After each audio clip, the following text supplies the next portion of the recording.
नमस्कार दोस्तों, आपका स्वागत है हमारे यूट्यूब चैनल जिसका नाम है BEd class bye Anand Raj. अगर आपने हमारे यूट्यूब चैनल को सब्सक्राइब न किया हो तो सब्सक्राइब कर दें और इस बेल आइकन को दबाना ना भूलें कि सबसे पहले हमारा वीडियो आप तक पहुंच सके। देखिए, हम लोग को साइंस में 3 चीज पढ़ना होता है, फिजिक्स, केमिस्ट्री और बायोलॉजी। हम लोग चैप्टर फिजिक्स से स्टार्ट करेंगे जिसका नाम है प्रकाश का प्रवर्तन। लेकिन उससे पहले हम बेसिक से पढ़ेंगे कि साइंस होता क्या है, क्योंकि जरूरी है आप कोई चीज बेसिक से जानिएगा तो फायदेमंद होता है। तो आइए हम लोग जानते हैं कि साइंस होता क्या है, जिसे हम लोग हिंदी में विज्ञान बोलते हैं। आइए हम लोग पहले डिफिनीशन जानते हैं कि साइंस का डिफिनीशन क्या होता है। देखिए, विज्ञान का डिफिनीशन क्या होता है, आइए देखते हैं कि विज्ञान उस क्रमबद्ध अध्ययन को जाता है। क्रमबद्ध का मतलब कि सिस्टमैटिक, क्रमबद्ध का मतलब होता है सिस्टमैटिक, मतलब विज्ञान उस क्रमबद्ध अध्ययन को कहा जाता है जो प्रयोगों एवं परीक्षणों पर आधारित हो, मतलब जिसका हम एक्सपेरिमेंट द्वारा हम साबित कर सकते हैं ये चीज होता है, मतलब प्रयोगों पर आधारित हो, उसी को हम लोग क्या बोलते हैं, साइंस बोलते हैं। तो आप साइंस का डिफिनीशन भी लिख सकते हैं, तो लिखिए, विज्ञान उस क्रमबद्ध अध्ययन को कहा जाता है, विज्ञान उस क्रमबद्ध अध्ययन को कहा जाता है जो प्रयोगों एवं परीक्षणों पर आधारित होता है। प्रयोगों एवं परीक्षणों पर, तो उसका हम प्रयोगों द्वारा साबित कर सकते हैं। उसी चीज हम लोग को क्या पड़ता है, विज्ञान में पढ़ना पड़ता है, साइंस में पढ़ना पड़ता है। तो डिफिनीशन लिख लिए होंगे। आइए अब हम लोग इसको पार्ट में बांटते हैं कि इसको हम कितने पार्टों में बांटते हैं। देखिए, हम साइंस को 3 पार्टों में बांटते हैं। एक होता है फिजिक्स, जिसे हम लोग हिंदी में भौतिकी बोलते हैं। दूसरा होता है केमिस्ट्री, जिसे हम लोग रसायन शास्त्र बोलते हैं। तीसरा हम लोग होता है बायोलॉजी, जिसे हम लोग जीव विज्ञान पढ़ते हैं। लेकिन आपको आप आगे जाइएगा जब इंटर में, तो आपको फिर इसको 2 पार्ट में पढ़ना है, बोटनी एवं जूलॉजी। तो अभी आपको 10th में सिर्फ बायोलॉजी ही पढ़ना है, आगे जाइएगा तो आपको क्या पढ़ना होगा, जूलॉजी और बोटनी पढ़ना होगा। आपको 11th से स्टार्ट होगा। आइए अब हम लोग देखते हैं कि फिजिक्स क्या है। बहुत इंपॉर्टेंट चीज है कि फिजिक्स होता क्या है, फिर केमिस्ट्री क्या होता है और बायोलॉजी क्या होता है, इसका हम डिफिनीशन देते हैं। देखिए फिजिक्स क्या होता है, देखिए फिजिक्स क्या होता है हम बताते हैं। देखिए, जितना भी प्राकृतिक घटना होता है, जितना भी प्राकृतिक मतलब नेचुरल फिनोमेना जितना है, मतलब जितना प्राकृतिक घटना होता है, जैसे मान लीजिए कि पेड़ से आम कैसे गिरा, या कोई चीज मतलब सेब कैसे धरती के नीचे गिरता है, मतलब जितना भी कोई घटना होता है वो सब क्या होता है, उसका अध्ययन हम किसमें करते हैं, फिजिक्स में करते हैं। जैसे बारिश क्यों होता है, फिर उसके बाद हम लोग पढ़ना है कि बादल क्यों गरजते हैं, फिर मतलब जितना भी प्राकृतिक घटना होता है ये सब कहाँ पढ़ना है, फिजिक्स में पढ़ना है। तो फिजिक्स का डिफिनीशन क्या हो जाएगा, लिखिए आप लोग फिजिक्स का डिफिनीशन, प्राकृतिक एवं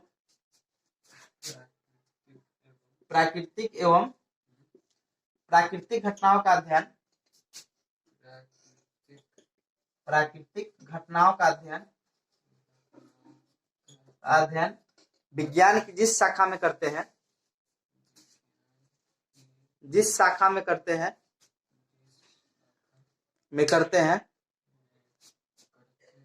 उसे फिजिक्स या भौतिकी कहते हैं।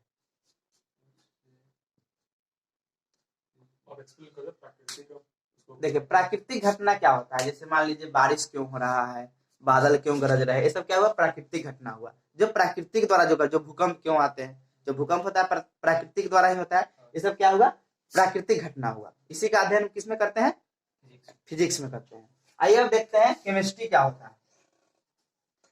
देखिए, केमिस्ट्री है कि पदार्थ के गुणों, कोई भी पदार्थ का क्या गुण है, उसका क्या पदार्थ किस चीज से बना हुआ है, ये सब चीज हम किस में अध्ययन करते हैं, केमिस्ट्री में करते हैं। तो जितना भी पदार्थ कैसे बना, एक कैसे इसका निर्माण हुआ, ये सब चीज हम किस में पढ़ते हैं, केमिस्ट्री में। तो इसका डिफिनेशन लिखिए, रसायन शास्त्र या केमिस्ट्री लिखिए, रसायन शास्त्र विज्ञान की वह शाखा है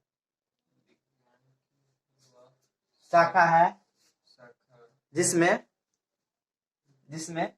पदार्थों के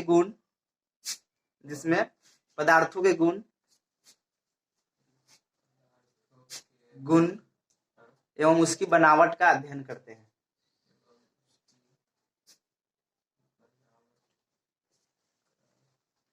मतलब कोई पदार्थ कैसे बना, उसका क्या गुण है, ये सब किसमें हम लोग अध्ययन करते हैं, केमिस्ट्री में करते हैं। केमिस्ट्री को हिंदी में हम लोग क्या बोलते हैं। और तीसरा है बायोलॉजी। देखिए बायोलॉजी क्या होता है, सिंपल समझिए कि जितना भी जीवित चीज है, मतलब जीवित प्राणी है, उसका अध्ययन हम करते हैं बायोलॉजी में। मतलब जितना भी जीवित, जैसे पेड़ पौधे हुए, मानव हुआ, वो जितना जीवित है उसके बारे में हम अध्ययन करते हैं, वो किस में करते हैं, बायोलॉजी में करते हैं। तो हम इसका डिफिनेशन क्या दे देंगे, लिखिए इसका डिफिनेशन लिखिए कि जीव विज्ञान विज्ञान की वह शाखा है, विज्ञान की वह शाखा है, वह शाखा है जिसमें जीवित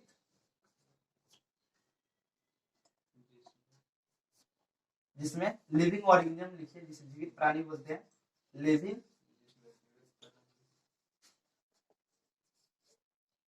ऑर्गेनिज्म के बारे में अध्ययन करते हैं। मतलब जिसमें सजीव जो वस्तु होता है उसके बारे में हम अध्ययन करते हैं, वो किसमें करते हैं, बायोलॉजी में करते हैं, लिविंग ऑर्गेनिज्म।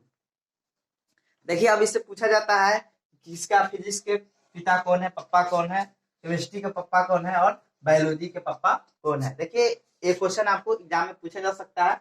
तो फिजिक्स के जो पिता होते हैं वो होते हैं सर आइजैक न्यूटन को बोला जाता है,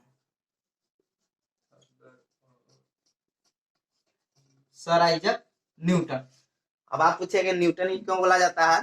देखिए पप्पा किसी को क्यों बोला जाता है, जिससे उसका जन्म होता है। तो जब न्यूटन साहब, न्यूटन महोदय, एक कहानी भी है कि न्यूटन महोदय एक सेब के पेड़ के नीचे थे। तो पहले हम लोग जानते थे कि फिजिक्स को हम मैथ में पढ़ते थे, मैथ का एक शाखा था। लेकिन जब से न्यूटन ने गुरुत्वाकर्षण का नियम का खोज किया, ग्रेविटेशनल का नियम का जब खोज किया, उसी समय फिजिक्स को एक अलग स्वतंत्र शाखा के रूप में हम लोग एक सब्जेक्ट के रूप में पढ़ते हैं। तो उसी से क्या हुआ कि फिजिक्स का जन्म हुआ। मतलब न्यूटन महोदय ने जब गुरुत्वाकर्षण के नियम का आविष्कार किया, तो उसी समय से क्या हुआ कि हम लोग फिजिक्स के एक सब्जेक्ट के रूप में पढ़ते थे। पहले एक ब्रांच के रूप में, मैथ के एक ब्रांच के रूप में पढ़ते थे, लेकिन अब किसके रूप में पढ़ते हैं हम लोग, एक सब्जेक्ट के रूप में। इसीलिए सर आइजैक न्यूटन को क्या बोला जाता है, फिजिक्स के पप्पा या पिता या जो जनक जो बोलिए वो कहा जाता है। देखिए दूसरा होता है केमिस्ट्री के पिता किसे बोला जाता है, केमिस्ट्री के पिता लेवासियो को बोला जाता है। इंग्लिश में इसे लेवाइजर कहा जाता है, इसलिए ध्यान पर शब्द पर ध्यान दीजिएगा। हिंदी में लेवासियो बोला जाता है और इंग्लिश में इसी को लेवाइजर बोला जाता है।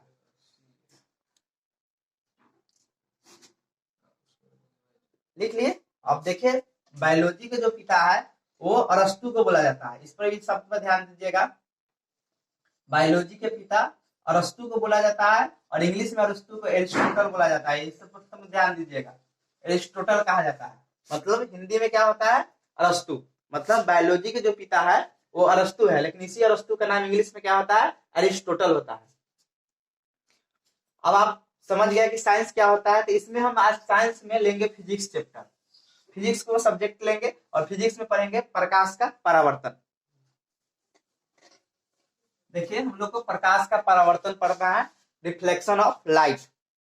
देखिए प्रकाश का परावर्तन पहले से पहले हमको जानना होगा कि प्रकाश होता क्या है। हम लोग के दिन रात का एक घटना होता है कि प्रकाश को हम लोग देखते हैं। मतलब प्रकाश क्या होता है, हम बचपन से जानना है कि प्रकाश क्या करता है। तो आप लोग बताइए कि प्रकाश क्या होता है। किसी वस्तु को देखने में सहायता करता है, मतलब कोई भी वस्तु को देखने में क्या करता है, सहायता करता है। आइए हम प्रकाश का डिफिनीशन देखते हैं फिजिक्स के अनुसार कि फिजिक्स में प्रकाश का डिफिनीशन क्या दिया गया है। इंग्लिश में प्रकाश को क्या बोलते हैं, लाइट बोलते हैं। देखिए प्रकाश क्या होता है, हम डिफिनीशन लिख रहा है कि प्रकाश वह कारक है, प्रकाश वह कारक है जो किसी वस्तु को देखने के लिए संवेदना उत्पन्न करता है।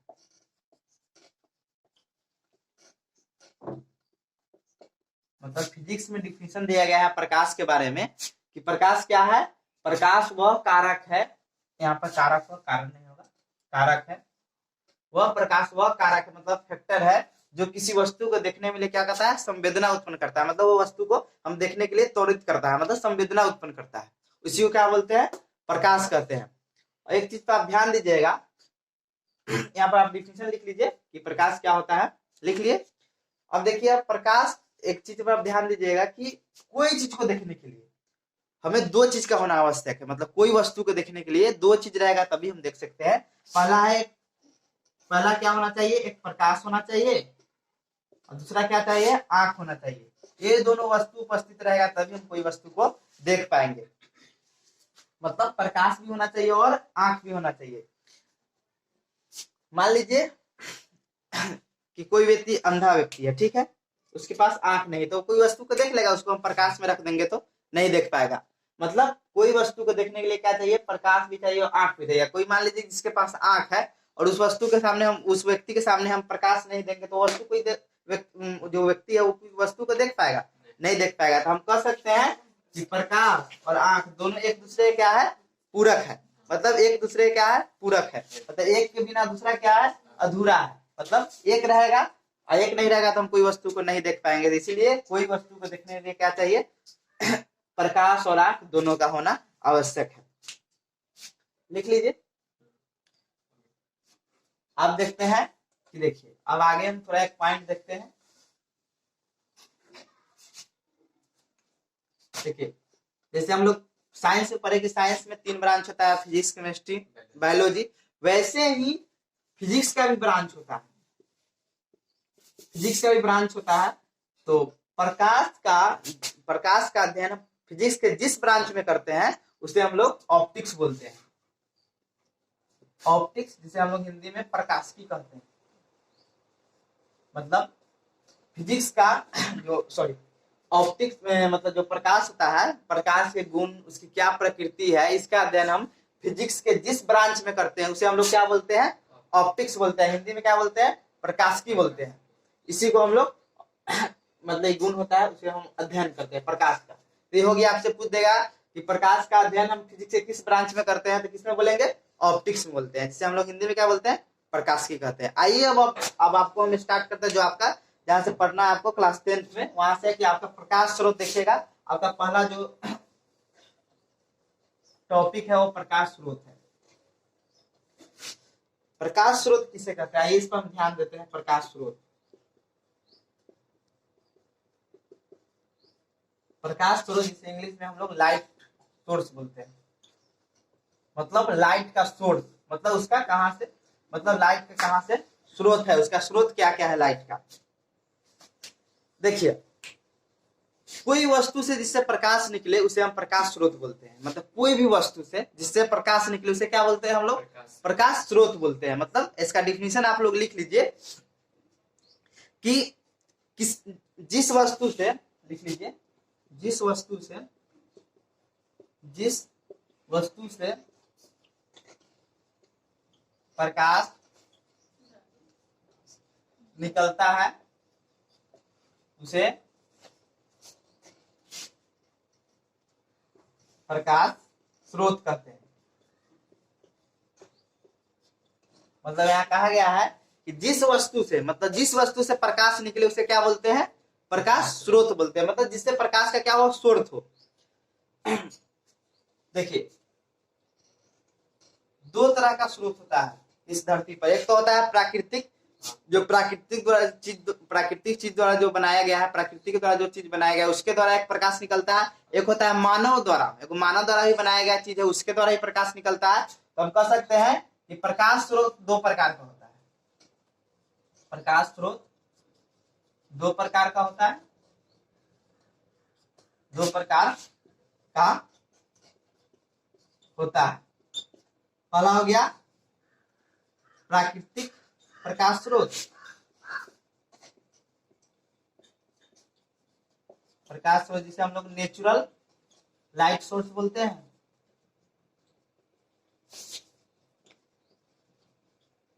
मतलब एक हो गया प्राकृतिक प्रकाश स्रोत, दूसरा होता है मानव निर्मित प्रकाश स्रोत।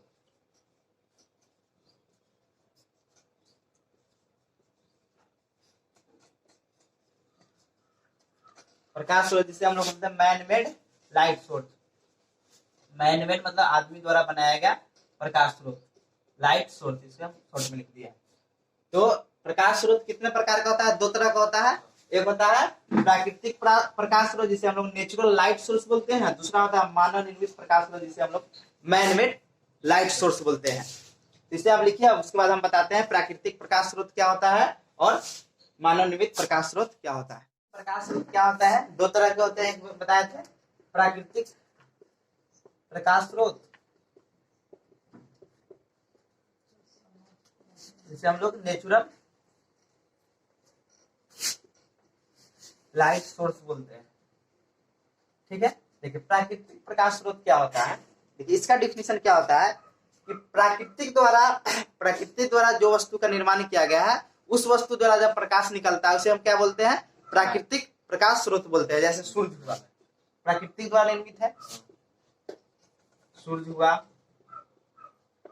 तारे, फिर उसके बाद एक नाम सुने होंगे जिसे जुगनू बोलते हैं, जिसे देहाती लैंग्वेज हम लोग भगजुगनी बोलते हैं, इंग्लिश में उसे हम लोग फायर फ्लाई बोलते हैं।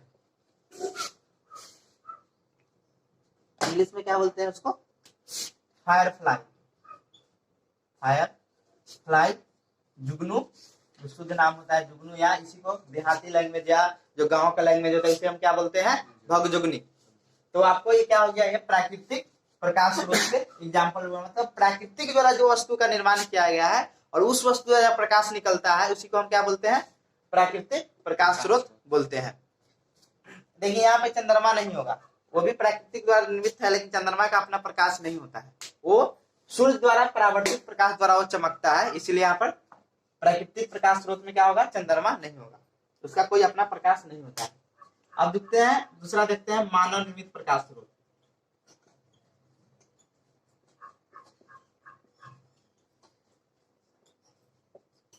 मानव निर्मित प्रकाश स्रोत जिसे हम लोग बोलते हैं मैन मेड लाइट सोर्स,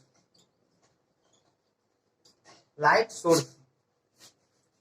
देखिए मानव द्वारा निर्मित चीज द्वारा, मानव द्वारा निर्मित कोई वस्तु द्वारा जब प्रकाश निकलता है उसे हम क्या बोलते हैं, मानव निर्मित प्रकाश स्रोत बोलते हैं। मान लीजिए जैसे जलता हुआ मोमबत्ती, उससे भी प्रकाश निकलता है, जलता हुआ बल्ब है उससे भी प्रकाश निकलता है, ये सब मानव द्वारा बनाया गया है, इससे जब प्रकाश निकलेगा जिसे हम क्या बोलेंगे, मानव निर्मित प्रकाश स्रोत बोलेंगे। तो इसका डिफिनेशन आप लोग लिखिए, मानव द्वारा निर्मित वस्तु द्वारा, लिखिए मानव द्वारा निर्मित वस्तु से जब, मानव द्वारा निर्मित वस्तु से जब प्रकाश निकलता है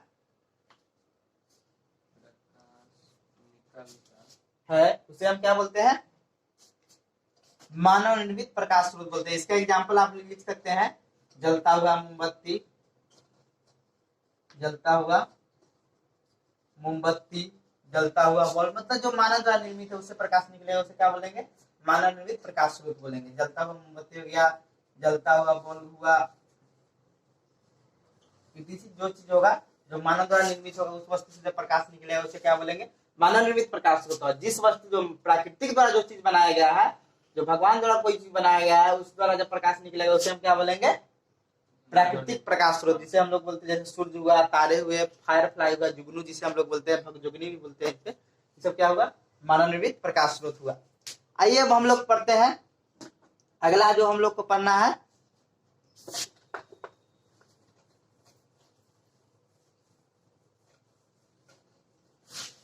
अगला जो हम लोग को पढ़ना है प्रदीप्त वस्तु, प्रदीप्त वस्तु, लुमिनस ऑब्जेक्ट पढ़ना है। क्या, प्रदीप्त वस्तु जिसे हम लोग क्या बोलते हैं, लुमिनस ऑब्जेक्ट बोलते हैं। देखिए इसका डिफिनेशन है, सेम डिफिनेशन है प्रकाश स्रोत का ही, कि वैसी वस्तु जिससे प्रकाश निकले, वैसी वस्तु जिससे प्रकाश निकले उसे क्या बोलते हैं, प्रदीप्त वस्तु बोलते हैं। जैसे मान लीजिए कि सूर्य से प्रकाश निकलता है, फिर उसके बाद जलता हुआ बल्ब से भी निकलता है, जलता हुआ बल्ब, मतलब जो चीज से प्रकाश निकले उसे क्या बोलेंगे हम लोग, प्रदीप्त वस्तु, मतलब ल्यूमिनस ऑब्जेक्ट बोलते हैं। मतलब जिस वस्तु से प्रकाश निकले उसे क्या बोलते हैं, प्रदीप्त वस्तु बोलते हैं। जैसे सूर्य हुआ, जलता हुआ बल्ब हुआ, जलता हुआ मोमबत्ती हुआ, मतलब इसमें प्राकृतिक एवं मानव दोनों क्या होगा, प्रकाश स्रोत आ जाते हैं, मतलब इसी को क्या बोलते हैं, प्रदीप्त वस्तु बोलते हैं। दूसरा होता है, एक चीज आप नोट में लिख लीजिएगा कि पृथ्वी पर सबसे बड़ा ऊर्जा का स्रोत कौन है, सूर्य लिख लीजिएगा, या प्रकाश का स्रोत या ऊर्जा का स्रोत, दोनों चीज लिख लीजिएगा कि इस पृथ्वी पर, लिख लीजिएगा पृथ्वी पर, नोट देके लिख सकते हैं, पृथ्वी पर ऊर्जा एवं प्रकाश। देखिए आप ऊर्जा लिखिए या प्रकाश लिखिए, कोई एक ही चीज लिखिए, क्या ऊर्जा भी प्रकाश का एक रूप है, समझे, ऊर्जा भी प्रकाश का एक रूप है। तो यहाँ पर लिख सकते हैं कि पृथ्वी पर ऊर्जा का सबसे बड़ा स्रोत सोर्स कौन है, सूर्य है, जैसे सन बोलते हैं हम लोग। यहाँ पर लिखिए पृथ्वी पर सूर्य का ऊर्जा का सबसे बड़ा स्रोत कौन है, सूर्य है। यहाँ पर प्रकाश का भी है, तो प्रकाश क्या है, ऊर्जा का एक रूप है, इसीलिए हमने यहाँ सिर्फ क्या लिखे हैं, ऊर्जा लिखे हैं। प्रकाश का भी सबसे बड़ा स्रोत कौन है, सूर्य ही है। तो ये हो गया। अब दूसरा होता है अप्रदीप्त वस्तु, अप्रदीप्त वस्तु, जिसे हम लोग बोलते हैं नन लिख देते हैं, इसका इंग्लिश में लिख देते हैं non luminous object. Non luminous object मतलब वैसा वस्तु जिससे प्रकाश न निकले, वैसा वस्तु जिससे क्या हो, प्रकाश न निकले, उसे हम क्या बोलते हैं, अप्रदीप्त वस्तु। जैसे हुआ टेबल हुआ, मान लीजिए टेबल से कोई प्रकाश नहीं निकलता है, टेबल हुआ, कुर्सी हुआ, यहाँ पर चंद्रमा भी हो जाएगा। देखिए चंद्रमा का अपना प्रकाश नहीं होता है, वो सूर्य द्वारा परावर्तित जो प्रकाश होता है उसके द्वारा हम लोग को चमकता है। इसका हम कॉन्सेप्ट आगे बताएंगे क्यों चमकता है, तो हम ये चीज पढ़ेंगे। तो इसमें अप्रदीप्त वस्तु में कौन आ जाएगा, चंद्रमा भी इसका एग्जाम्पल आ जाएगा। ये कंफ्यूजन होता है, इसलिए आप चंद्रमा को याद रखिए कि चंद्रमा कोई अपना प्रकाश नहीं होता है, वो सूर्य द्वारा जो प्रकाश होता है उसके द्वारा परावर्तित होकर हम लोग को चंद्रमा चमकता है, समझे। ये हो गया प्रदीप्त वस्तु एवं अप्रदीप्त वस्तु हो गया। अब आगे देखते हैं कि मतलब कोई वस्तु हमें कैसे दिखाई देता है, जो कॉन्सेप्ट हमको पढ़ना है, कोई वस्तु हमें कैसे दिखाई देता है, इसका हम थोड़ा कॉन्सेप्ट बता देते हैं कि चांद हमें क्यों चमकता हुआ दिखाई पड़ता है। इसका हम कॉन्सेप्ट बता देते हैं। देखिए कोई भी प्रदीप्त वस्तु से जब प्रकाश निकलता है, कोई भी प्रदीप्त वस्तु से प्रकाश निकलता है,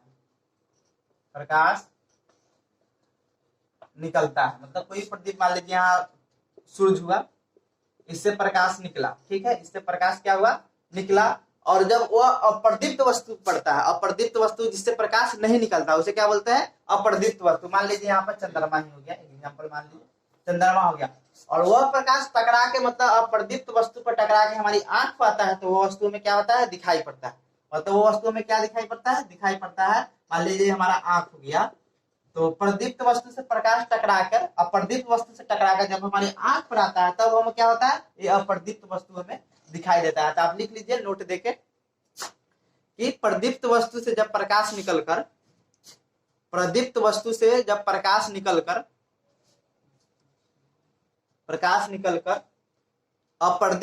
पर पड़ता है,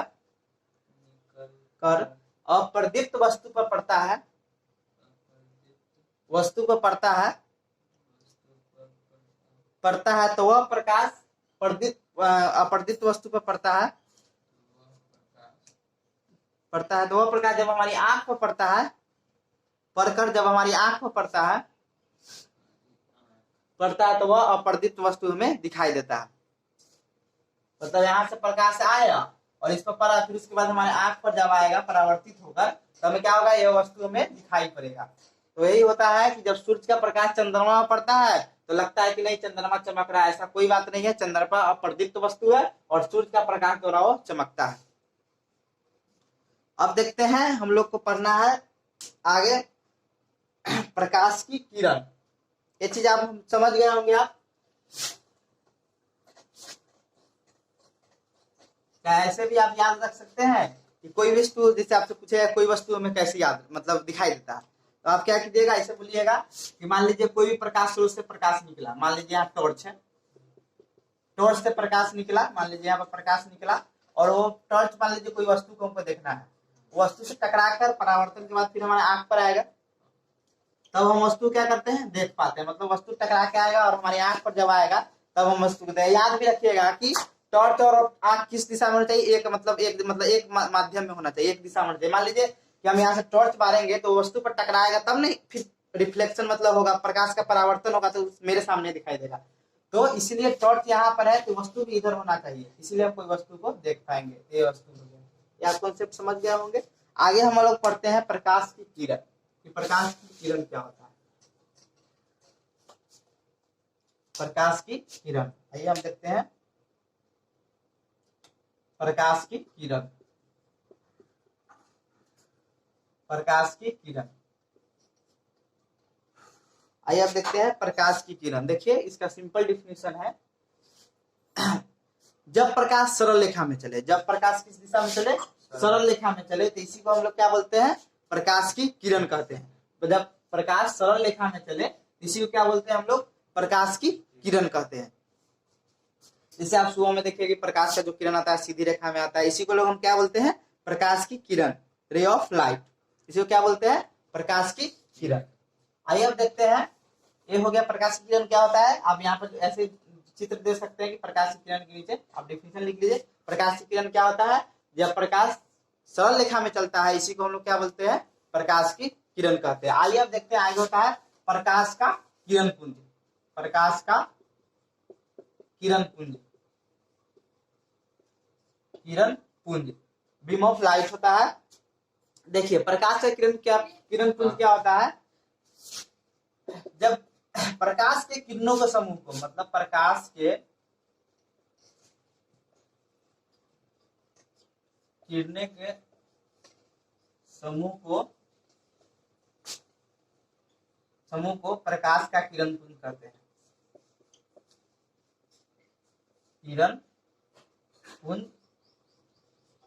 कहते हैं। मतलब जो प्रकाश का जो किरण होता है, मान लीजिए एक किरण हुआ, फिर एक किरण हुआ, एक किरण, जब इसी का हम ग्रुपिंग कर देते हैं, मतलब इसी का हम लोग क्या कर देते हैं, ग्रुप कर देते हैं, मतलब इसका जब समूह बना देते हैं इसी को हम लोग क्या बोलते हैं, प्रकाश का किरण पुंज कहते हैं।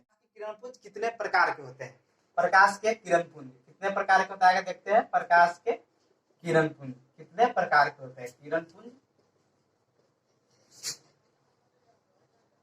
कितने प्रकार के होते हैं। देखिए पहला होता है अपसारी किरण पुंज,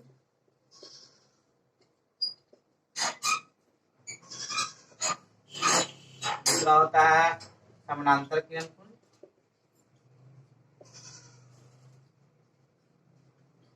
तीसरा है अभिसारी,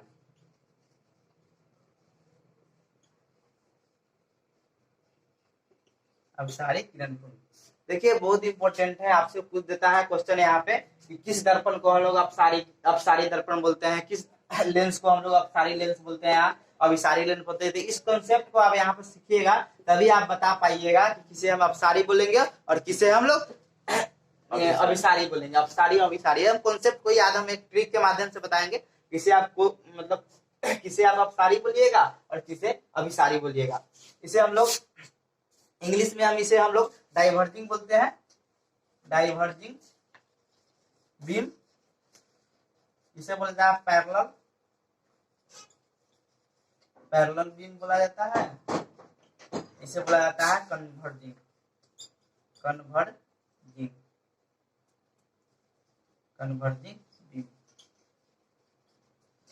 देखिए अब इसका हम डिफिनीशन बताते हैं क्या होता है, तो हम सिंपल आप लैंग्वेज में समझिएगा कि इस तीनों का डिफिनीशन क्या होता है। पहले हम अपसारी आपको बताते हैं। देखिए कोई भी बिंदु स्रोत से जब प्रकाश निकलकर फैलती चली जाती है, मान लीजिए एक बिंदु स्रोत से, मतलब एक बिंदु स्रोत से जब प्रकाश क्या होता है, फैलती चली जाती है, इसी को हम लोग क्या बोलते हैं, अपसारी किरण पुंज बोलते हैं। मतलब कोई भी बिंदु स्रोत से, मतलब एक बिंदु स्रोत, मान लीजिए ये बिंदु स्रोत है और इस बिंदु स्रोत से, मतलब एक बिंदु स्रोत से जब क्या होता है, प्रकाश फैलते हुए चली जाती है, इसी को हम लोग क्या बोलते हैं, अपसारी किरण पुंज बोलते हैं। मतलब एक बिंदु स्रोत देख रहे हैं, प्रकाश फैलते हुए चली जाती है, इसी को हम लोग क्या बोलते हैं, अपसारी। देखिए आप एक चीज पर ध्यान दीजिएगा, यहाँ पे प शब्द पे ध्यान दीजिएगा, मतलब शब्द को पकड़ना है। देखिए प से प्रसारित आप याद रख सकते हैं, प्रसारित का मतलब क्या होता है, फैलना। मतलब याद रख सकते हैं कि एक बिंदु स्रोत से जब प्रकाश फैलने लगता है, प्रसारित होने लगता है, इसी को हम लोग क्या बोलते हैं, अपसारी बोलते हैं। मतलब प से आप याद रखते हैं प्रसारित करना, मतलब फैलना, इसी को हम लोग क्या बोलते हैं, अपसारी किरण पुंज बोलते हैं। मतलब ऐसे भी आपसे डिफिनेशन कोई पूछे तो आप बता सकते हैं कि जब प्रकाश फैलने लगता है एक बिंदु स्रोत से, उसी को हम लोग क्या बोलते हैं, अपसारी किरण पुंज बोलते थे। आपको याद हो गया होगा। फिगर आप ऐसे ही बना सकते हैं, आप बुक में भी दिया होगा कि अपसारी का फिगर हुआ बना सकते हैं। एक बिंदु स्रोत से प्रकाश क्या होता है, फैलने लगता है, इसी को हम लोग क्या बोलते हैं, अपसारी किरण पुंज। दूसरा आप देखते हैं समानांतर किरण पुंज क्या होता है। इसमें एक नोट आप लिख सकते हैं कि इसमें नोट क्या है कि एक बिंदु स्रोत से हम अनंत प्रकाश किरण निकाल सकते हैं, मतलब अनंत प्रकाश निकल सकता है। आप देख रहे हैं यहाँ पे, आप ध्यान दे सकते हैं कि मतलब एक बिंदु स्रोत से हम क्या कर सकते हैं, अनंत प्रकाश निकाल सकते हैं। मतलब यहाँ पे आप लोग नोट देकर लिख लीजिए कि एक बिंदु स्रोत से अनेक या अनंत लिख लीजिए, अनंत प्रकाश निकल सकता है, निकल सकता है।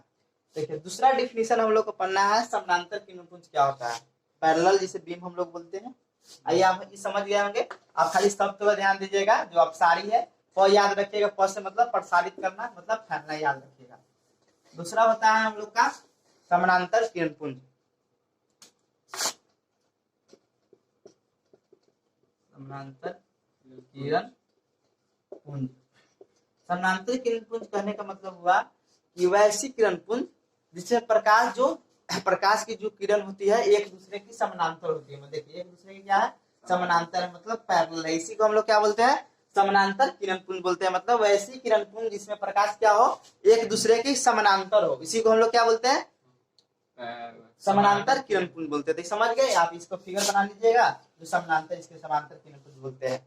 तीसरा देखते हैं अभिसारी किरण पुंज होता है। एक होता है अपसारी, जो बता दीजिए, जो फैलते चले जाता है, और अभिसारी क्या होगा, मतलब जो सिकुड़ता है, मतलब एक जगह क्या हो, मतलब एक जगह आके मिले। तो यहाँ अपसारी का हम डिफिनेशन लिख देते हैं, अपसारी किरण पुंज।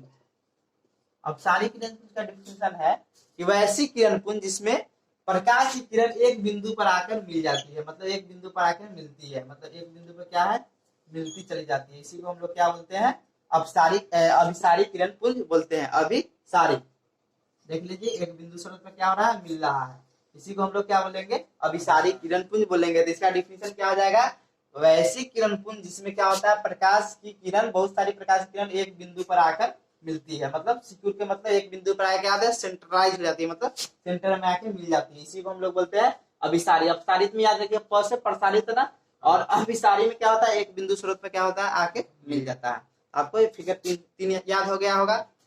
अब देखते हैं यहाँ पे नोट में, इसमें भी आप नोट करके लिख सकते हैं कि एक बिंदु स्रोत पर, बिंदु स्रोत नहीं, एक बिंदु पर अनंत प्रकाश आके मिल सकती है, अनंत प्रकाश की किरण आकर मिल सकती है, आकर मिल सकती है। देखिए यहाँ पर अनंत प्रकाश आके मिल सकता है, इसका कोई सीमा नहीं है, इसलिए क्या बोल सकते हैं कि एक बिंदु पर अनंत प्रकाश की किरण आकर मिल सकती है। अब देखिए ये हो गया आपको। अब पढ़ते हैं पारदर्शी पदार्थ किसे कहते हैं, अपारदर्शी पदार्थ किसे कहते हैं, और प्रभासी पदार्थ किसे कहते हैं। इसका हम लोग अब डिफिनीशन देखते हैं, क्योंकि ये भी बहुत ज्यादा इंपॉर्टेंट है। आइए दोस्त, अब हम आपको पढ़ाते हैं कि पारदर्शी पदार्थ क्या होता है। पारदर्शी पदार्थ क्या होता है, जिसे हम लोग बोलते हैं क्या इंग्लिश में, ट्रांसपेरेंट। ट्रांसपेरेंट का मतलब जो ट्रांसपेरेंट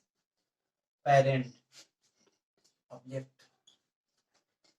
देखिए पारदर्शी पदार्थ क्या होता है कि देखिए वैसा पदार्थ जिससे प्रकाश आसानी से आर पार हो जाए, मतलब वैसा पदार्थ, मान लीजिए कोई पदार्थ है, इससे प्रकाश क्या हो, आसानी से आर पार कर जाए, इसी को हम लोग क्या बोलते हैं, पारदर्शी पदार्थ बोलते हैं, मतलब ट्रांसपेरेंट ऑब्जेक्ट बोलते हैं। मतलब वैसा पदार्थ जिनसे वह क्या हो, प्रकाश आसानी से आर पार हो जाए, मतलब पदार्थ के आर पार हो जाए, इसी को हम लोग क्या बोलते हैं, पारदर्शी पदार्थ बोलते हैं। जैसे आप कांच होता है, देखिए कांच के प्रकाश आर पार हो जाता है।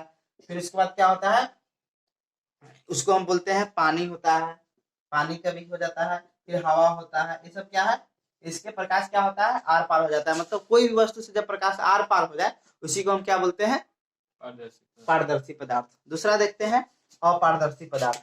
इससे पता ही चल रहा है अपारदर्शी का मतलब,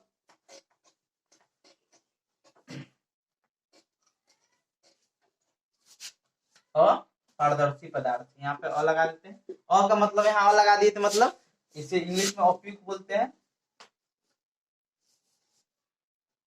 ओप्यूक ओप्यूक ऑब्जेक्ट होता है। देखिए, अपारदर्शी पदार्थ का मतलब हुआ कि वैसा पदार्थ जिससे प्रकाश आसानी से आर पार नहीं हो, मतलब आर पार हो गया, आसानी से शब्द नहीं है कि उसमें पदार्थ क्या हो, आर पार हो या नहीं, मतलब होता ही नहीं है, इसी को हम लोग क्या बोलते हैं, जैसे मान लीजिए पदार्थ है, इससे प्रकाश क्या हो, आर पार नहीं होगा, इसी को हम लोग क्या बोलते हैं, अपारदर्शी पदार्थ बोलते हैं। जैसे आप लकड़ी हुआ, इससे प्रकाश क्या हुआ, नहीं हुआ, लकड़ी हुआ, लोहा हुआ, मतलब जितना चीज है, मतलब उससे प्रकाश आसानी, मतलब आर पार नहीं होता है, उसे हम क्या बोलते हैं, पेंट हुआ, मतलब जितना चीज है उससे प्रकाश आर पार नहीं होगा, उसी को हम क्या बोलेंगे, अपारदर्शी पदार्थ। तीसरा होता है परभासी पदार्थ।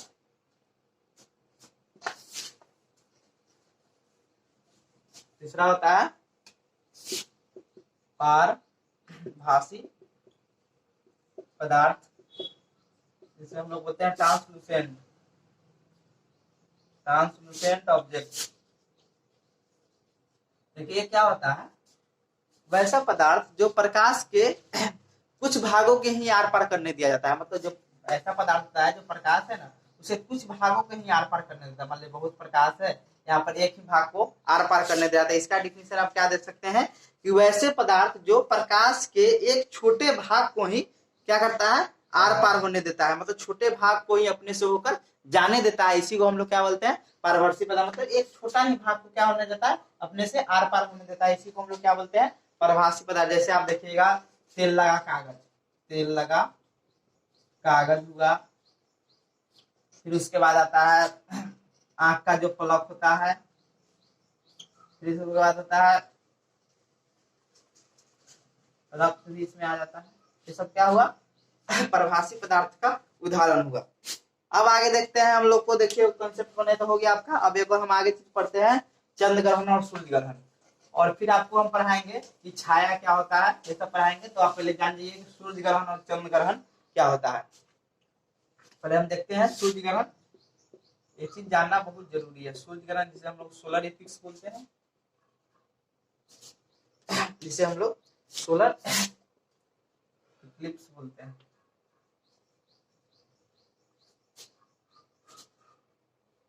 सोलर इक्लिप्स बोलते हैं। आइए अब देखते हैं सूर्य ग्रहण क्या होता है। देखिए इसका सिंपल कॉन्सेप्ट है, अब याद रखिएगा, सूर्य ग्रहण हो या चंद्र ग्रहण हो, दोनों में लिख देते हैं साथ में, चंद्र ग्रहण, जिसे हम लोग लूनर इक्लिप्स बोलते हैं। ठीक है, देखिए दोनों में याद रखिएगा कि दोनों चीज में सूर्य आएगा,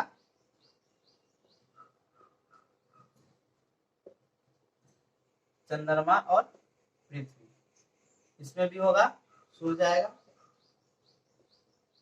पृथ्वी होगा और चंद्रमा होगा।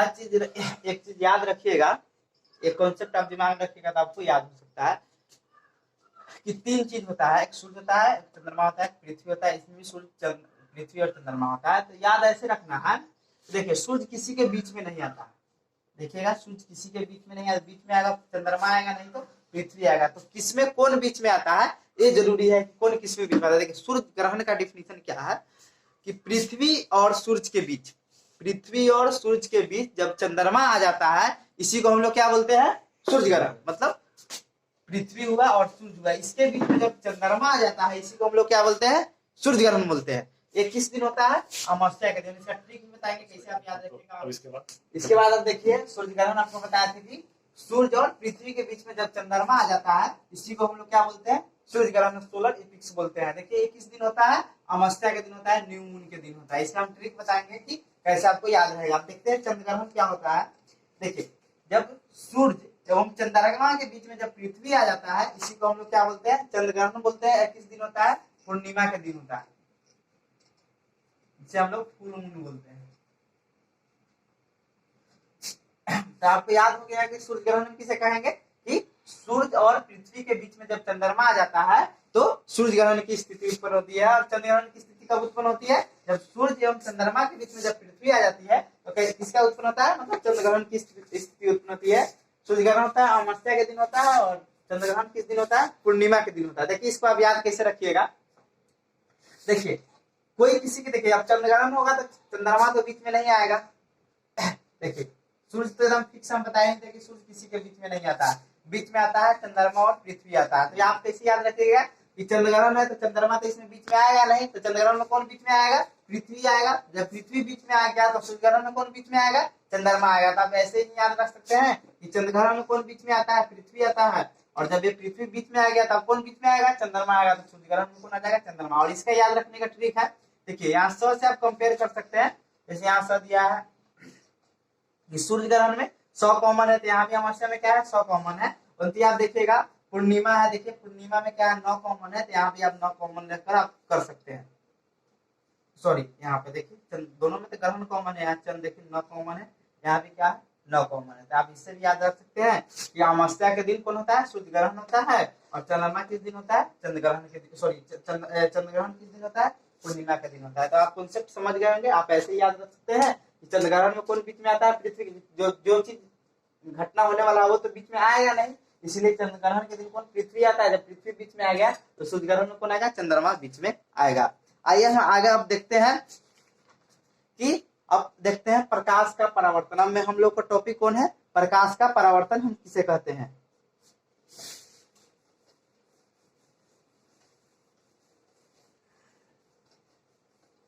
प्रकाश का परावर्तन किसे कहते हैं? आइए देखते हैं प्रकाश का परावर्तन। देखिए यही हमारा टॉपिक है कि प्रकाश का हम परावर्तन किसे कहेंगे। देखिए इसका सिंपल डिफिनीशन है कि प्रकाश जब किसी सतह से टकराकर, प्रकाश की किरण जब किसी सतह से टकराकर उसी पथ पर वापस लौट जाता है। मान लीजिए कि कोई सतह हो गया, मान लीजिए कि ये सतह हो गया, ये क्या हो गया? कोई सतह हो गया, और प्रकाश की किरण मतलब प्रकाश की किरण क्या हुआ? इस पर आपतित हुआ, और प्रकाश की किरण किसी सतह पर टकराकर उसी पथ पर वापस लौट जाता है, और उसी पथ पर क्या होता है? वापस लौट जाता है। इसी को हम क्या बोलते हैं? प्रकाश का परावर्तन। हम सिंपल डिफिनीशन है कि प्रकाश का परावर्तन करने का मतलब क्या होता है कि प्रकाश किसी मतलब कोई माध्यम में चला और फिर उसी माध्यम में वापस लौट आया, उसी को हम लोग क्या बोलते हैं? प्रकाश का परावर्तन। इसका आप डिफिनीशन लिख सकते हैं कि प्रकाश की किरण जब किसी सतह से टकराकर उसी पथ पर वापस लौट जाती है, इसी को हम लोग क्या बोलते हैं? इसी जो घटना होता है, इसी घटना को हम क्या बोलते हैं? प्रकाश का परावर्तन। इसे हम बोलते हैं आपतित किरण, और इसे हम क्या बोलते हैं? परावर्तित किरण। इसका डेफिनेशन आप सिंपल बोल सकते हैं कि प्रकाश किरण जब किसी सतह से टकराकर और उसी पथ पर वापस लौट जाती है, इसी घटना को हम लोग क्या बोलते हैं? प्रकाश का परावर्तन कहते हैं। देखिए प्रकाश का परावर्तन भी दो तरह का होता है। प्रकाश का परावर्तन दो प्रकार का होता है। परावर्तन दो प्रकार का होता है, दो प्रकार का होता है। एक होता है नियमित परावर्तन,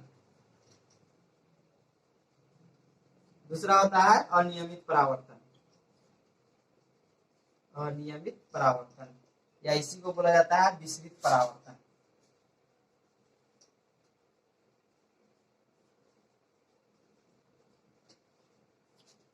एक होता है नियमित परावर्तन, दूसरा क्या होता है? विसरित परावर्तन या अनियमित परावर्तन। इसे बोला जाता है रेगुलर रिफ्लेक्शन, रेगुलर रिफ्लेक्शन इसे बोला जाता है इनरेगुलर रिफ्लेक्शन। इरेगुलर रिफ्लेक्शन बोला जाता है इरेगुलर रिफ्लेक्शन,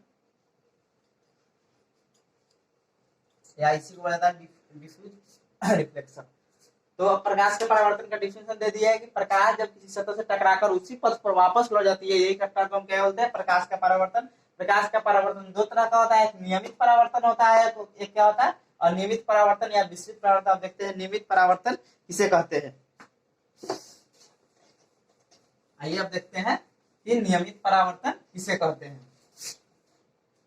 नियमित परावर्तन क्या होता है देख लीजिए। नियमित परावर्तन देखिए इसका डिफिनेशन क्या है कि जब इसे डिफिनेशन दे सकते हैं, यदि परावर्तक सतह मतलब यदि परावर्तक सतह चिकना समतल हो, मतलब परावर्तक सतह चिकना या समतल हो, जैसे दर्पण का होता है परावर्तक सतह क्या होता है?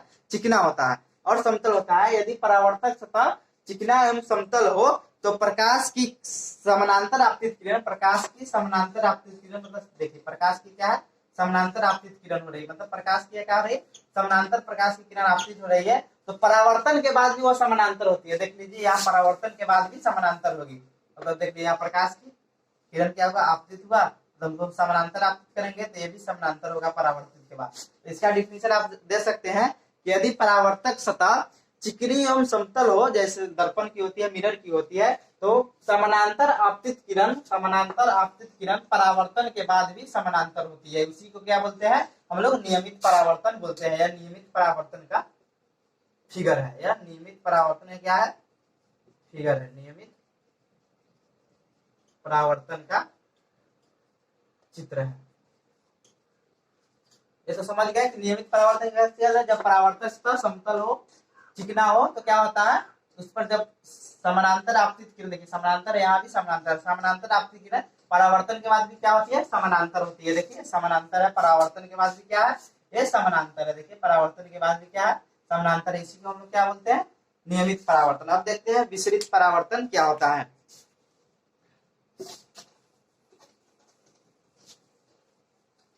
विसरित परावर्तन,